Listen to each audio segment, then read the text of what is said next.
اعوذ باللہ من الشیطان الرجیم۔ یہ دیکھو نہج البلاغہ جو شیعہ مذہب میں مضبوط ترین ماخذ اور کتاب اور ان کا اصل شمار ہوتا ہے، یہ نہج البلاغہ ایران کا چھاپا میرے پاس ہے۔ اس کتاب کو لکھنے والا شریف رضی ہے اور الشافی کو لکھنے والا اس کا بھائی شریف مرتضیٰ ہے، اور پھر یہ شخص اس کا شاگرد ہے شریف مرتضیٰ کا۔ اپنے استاد کی کتاب کی اس نے تلخیص کیا جس کا نام ہے تلخیص الشافی۔ اس کی 4 جلدیں ہیں، چوتھی جلد کے صفحہ نمبر 185 پہ لکھا ہے۔ جو کچھ لکھا ہے میں پورے چیلنج کے ساتھ پورے عرب و عجم کو چیلنج کر کے کہتا ہوں، بندہ ناچیز کی عبارت یا ترجمے میں غلطی نکالنا، مطلب بیان کرنے میں غلطی نکالنا تو میں جرم دار۔ وقد ہم ابو عبد اللہ علیہ السلام لما عرف بقتل مسلم واشیر علیہ بالعود فوثب الیہ بنو عقیل فقالوا واللہ لا ننصرف حتى ندرک ثأرنا او نذوق ما ذاق اخونا۔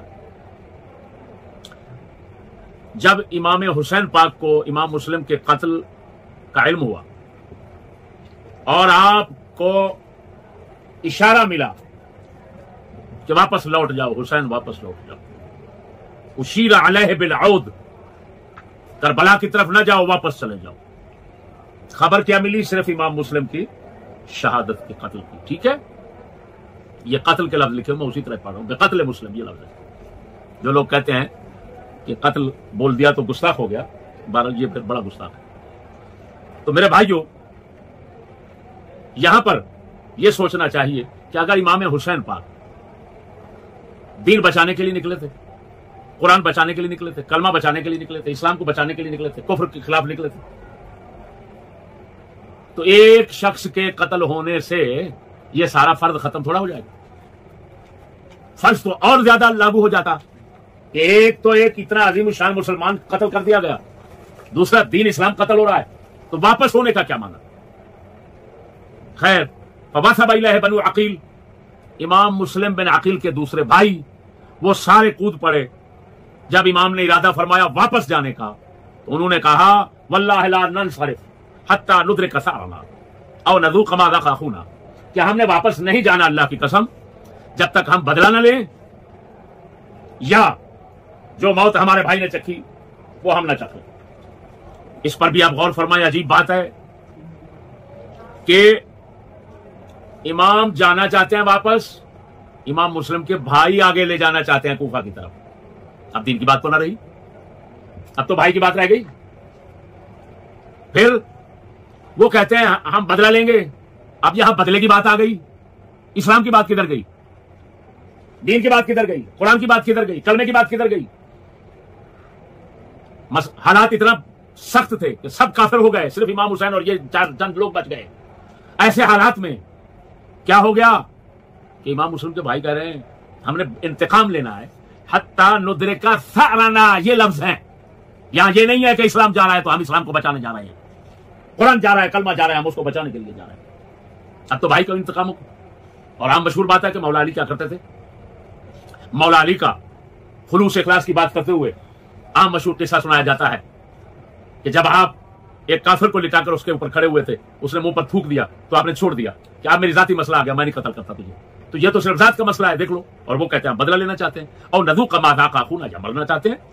اب امام صاحب فرماتے ہیں فقال علیہ السلام لا خیر فی العیش بعد ہؤلاء، آپ فرماتے ہیں ان کے جانے کے بعد اب زندگی میں کوئی خیر نہیں، ان کے جانے کے بعد زندگی میں کوئی خیر نہیں۔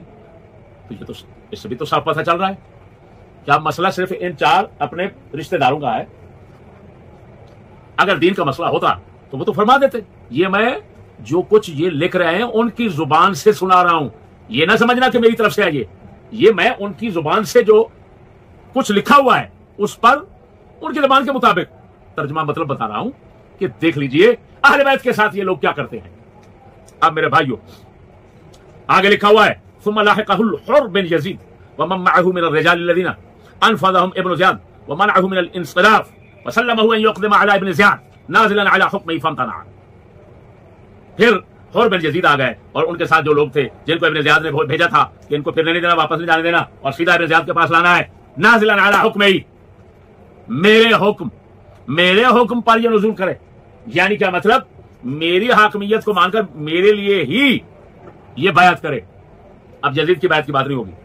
فمتنع ولما رأى اللہ سبیل الی العود، جب امام صاحب نے دیکھ لیا کہ واپس جانے کا کوئی راستہ نہیں ہے، تمام راستے بند ہیں، ولا الی دخول الکوفہ، اور نہ ہی کوفے میں جانے کا کوئی راستہ ہے، سلک طریق الشام، ملک شام کی طرف امام چل پڑے، سائرا نحو یزید بن معاویہ، یزید بن معاویہ کی طرف چلتے ہوئے، سائرا نحو یزید بن معاویہ، یزید بن معاویہ کی طرف چل پڑے،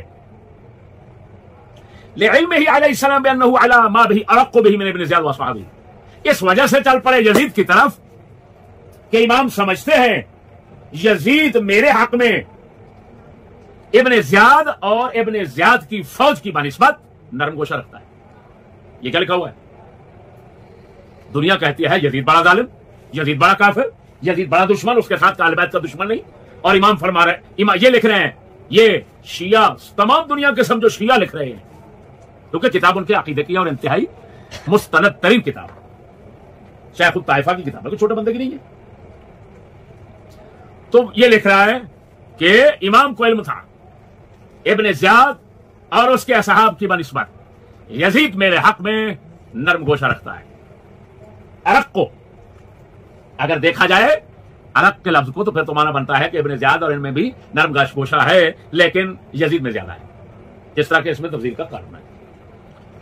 خیر میرے بھائیوں، اب یہ ساری عبارت جو اس نے شروع کی ہے، شیخ الطائفہ نے شروع کیا ایک سوال کے جواب میں، سوال خود اٹھایا کہ جناب جو حسین نے کام کیا، چند بندے ہیں ان کے پاس، چند بندے ہیں، دوسری طرف مقابلے میں بہت تعداد کثیر کی فوج ہے، تو ایسا مقابلے میں آنا یہ تو ہلاکت ہے، اپنے آپ کو ہلاکت میں ڈالنا ہے۔ یہ سوال ہو رہا، تو امام حسین نے یہ کام کیوں کیا؟ یہ سوال کر کے پھر جواب دیتا ہے، فکیف یقال انہ القی بیدہ الی التہلکہ، یہ سوال کیوں کر کیا جا سکتا ہے کہ امام حسین نے اپنے آپ کو ہلاکت میں ڈال دیا؟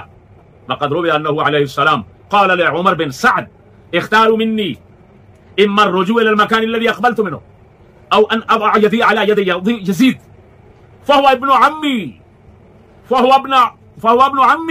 يرى في رأيه واما ان تسيروا بي الى ثغر من ثغور المسلمين فاكون رجلا من اهله لي ما له وعلي ما عليه۔ کہتا ہے یہ ہلاکت میں امام نے کیسے ڈالا اپنے آپ کو؟ بھائی یہ سوال نہیں بنتا ان پر، کیوں نہیں بنتا؟ کیونکہ انہوں نے عمر بن سعد سے فرما دیا تھا، اختاروا منی، مجھ سے تین شقیں میں سے کوئی شق تو پسند کر لو، تین باتوں میں سے کوئی بات پسند کر لو، یا تو میں واپس جانا چاہتا ہوں جہاں سے آیا ہوں تو واپس جانے دو، یا پھر میں اپنا ہاتھ رکھتا ہوں یزید کے ہاتھ پر، یہ لفظ پڑھ رہا ہوں میں کتاب کے، ان اضع یدی علی ید یزید، میں اپنا ہاتھ رکھتا ہوں یزید کے ہاتھ پر، یہ دوسری بات ہے، مجھے لے چلو یزید کی طرف، میں یزید کے ہاتھ پہ ہاتھ رکھتا ہوں۔ اس سے آپ ذرا اندازہ لگائیں، اللہ اکبر، پہلی بات پر تبصرہ ہوگا کہ میں وہاں جانا چاہتا ہوں جہاں سے آیا ہوں، اور آئے تھے مکہ مدینہ سے، ایسے کہا گیا تھا، آپ کو مشورہ دیا گیا تھا حضور یہاں مکے میں رہیں، تو آپ نے کیا جواب دیا تھا؟ یہ شیعہ سنی سب کی کتابیں اس پر متفق ہیں۔ آپ نے فرمایا میں حرم پاک جو ہے اس کو حلال نہیں کرنا چاہتا، اس کی حرمت کو تباہ نہیں کرنا چاہتا، ان لوگوں نے مجھے قتل کرنا ہے، لہذا میں وہاں جانا چاہتا ہوں جہاں پر یہ لوگ مجھے قتل کریں اور کعبہ کی برہمتی نہ ہو۔ اب واپس جا کر کیا قتل تو ہونا تھا، کیونکہ امام نے خود کہہ دیا، تو بات تو یقینی ہو گئی، امام کی بات تو جھوٹی نہیں ہوگی۔ جب واپس جائیں گے تو وہ قتل کریں گے، قتل کرنے سے تو حرمت کعبہ برباد ہونی تھی، یہ اعتراض رہے گا۔ اگلی بات کہ میں ہاتھ سے یزید کے ہاتھ پر ہاتھ رکھتا ہوں، اس ربائی کا کیا بنے گا، اس بکواس کا کیا بنے گا، جب دنیا میں مشہور ہے، سر داد نہ داد دست در دست یزید، سر دے دیا، یزید کے ہاتھ پر ہاتھ نہ رکھا۔ سوال ہے ہاتھ نہ رکھا، وہ تو رکھ رہے ہیں، وہ تو فرما رہے ہیں، یہ تو شیعہ کی مضبوط ترین کتابیں ہیں جن میں یہ لکھا ہوا ہے، عقیدے کی، میں روایت کی کتاب نہیں پیش کر رہا، عقیدے کی کتاب ہے، اور وہ کسی نتھو خیرے کی نہیں ہے، ان کے کسی موٹے چھوٹے بندے کی نہیں ہے، ان کے شیخ الطائفہ کی ہے، ابو جعفر طوسی کی ہے، جس کو شیعوں کا ذاکر اور شیعوں کا مولوی جانتا ہے کہ وہ کیا چیز ہے۔ اور یہ شافی میں نہیں، شافی کے اوپر جو زوائد ہے ابو جعفر طوسی کے جو اس میں ہے. اب سمجھیے، معلوم ہوا جیسے خبیث شیعہ نے یہ شعر لکھا، سرداد نہ دست در دست یزید، اس نے اپنے مذہب کے خلاف لکھا، لوگوں کو جھوٹ بول کر دھوکے میں ڈالنے کے لیے لکھا، جس طرح کے دھوکے میں ڈال کر لوگوں سے پیسہ بٹورا جاتا ہے اور بنو امیہ کی دشمنی کو اور صحابہ کی دشمنی کو دل میں مضبوط کیا جاتا ہے ان ساری بکواسات کے ذریعے. وہ بکواس سامنے آ گئی. یہاں پر تو یہ ہے، ہاتھ پر ہاتھ رکھوں گا، ہے دست سرداد نہ دست در دست یزید. ان بغیر تو دست نکال دینے چاہیے، بغیر تو تمہیں شرم نہیں آتی، جھوٹ بولتے ہو. اور پھر آگے کیا ہے؟ اگلے لفظ تو اور زیادہ چھرا مارتے ہیں ان خبیث لوگوں پر. کیا ہے؟ فہو ابن عمی، یزید میرے چاچے کا بیٹا ہے، لے چلو مجھے، میرے چاچے کا بیٹا ہے. آگے سنیے کیا لفظ ہے، یا مجھے سرحد کی طرف جانے دو جہاں مسلمان سرحد پر کافروں کے مقابلے میں کھڑے ہیں، لڑ رہے ہیں، وہاں مجھے جانے دو. ایمان تسیرو بی الی ثغر من ثغور المسلمین. آگے کیا ہے؟ فاکون رجلا من اہلہ، سرحدی بندہ میں بن جاؤں، لی ما لہو،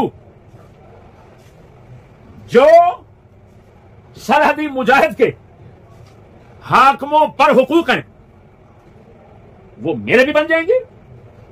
وعلی ما علیہ، ان لفظوں پر غور کرو. اور جو سرحدی مجاہد پر حاکم کے فرائض اور حقوق ہیں وہ مجھ پر ہوں گے. یہ تو امام صاف کہہ رہے ہیں کہ سرحد پر جا کر میں یزید کا فوجی بن کر رہوں گا. وہاں پر یزید کی فوج تھی، کسی کے باپ کی نہیں تھی. وہاں پر جا کر فرمایا لی ما لہو وعلی ما علیہ کا کیا معنی ہے؟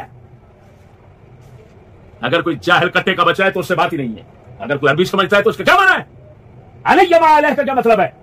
اس کا مطلب ہے جو یزید کے احکام دوسرے فوجی پر چلیں گے وہ مجھ پر چلیں گے. جو اطاعت دوسرے پر فرض ہوگی وہی اطاعت مجھ پر فرض ہوگی. یہ ہے علی ما علیہ کا. لاکھ لعنت ہے ان کہانی سازوں پر جن لوگوں نے کہانیاں بنا بنا کر کہاں تک پہنچا دی. توجہ فرمائیے. اور آگے عبارت ہے، آتا ہے فلما رأى علیہ السلام اقدام القوم وان الدین منبوذ وراء ظهورهم وعلم انه ان داخل تحت حکم ابن زیاد تعجل الظلم والعار وآل امره من بعد الى القتل التجا الى المحاربه والمدافعه لنفسه. کہ جب امام پاک نے دیکھ لیا یہ یزید کی فوج کیا کرنا چاہتی ہے اور دین کو انہوں نے پیچھے پھینک دیا ہے، اور امام پاک جان گئے کہ اگر ابن زیاد کے حکم پر میں اترتا ہوں، کیا مطلب اس کی بیعت کرتا ہوں، تو تعجل الذل والعار، ذلت اور عار جلدی میرے اوپر آ جائے گی اور یہ میری ذلت ہے. کیوں کہ خلیفہ جو ہے اس کی تو بیعت نہیں کر رہا، ایک عام گورنر اس ظالم شخص کی میں بیعت کروں، خلافت کی نہیں، خلافت کو نہ مانوں، اس کی عمارت کو مان لوں اور یہ پھر اپنی مرضی کا حکم جاری کرے میرے اوپر. یہ امام کی ذلت تھی. تعجل الذل والعار وآل امره من بعد الى القتل. آپ سمجھتے تھے کہ اگر میں ابن زیاد کی بیعت کر لیتا ہوں پھر بھی یہ مجھے قتل کر دے گا، لہذا وہ جانا چاہتے تھے یزید کی طرف تاکہ ذلت بھی نہ ہو اور قتل سے بھی بچ جاؤں. التجا الى المحاربه والمدافعه عن نفسه. میرے بھائیو، اس کے بعد اللہ اکبر، پھر اس کے بعد اگلے صفحے پر لکھ رہا ہے وانما اراد اذلاله والغد من قدره بالنزول تحت حکمه ثم يفضي الامر بعد الذل الى ما جرى من اتلاف النفس. کہ ابن زیاد امام کو ذلیل کرنا چاہتا تھا، اس نے اس وجہ سے شرط رکھی کہ میری بات کر. یہ دیکھ یہ لفظ، پھر کیا ہونا تھا؟ قتل نفس، قتل، ذلت بھی اور قتل، کچھ مقصد بھی حاصل نہ ہو. یہ امام صاحب انکار کی وجہ تھی امام صاحب کی.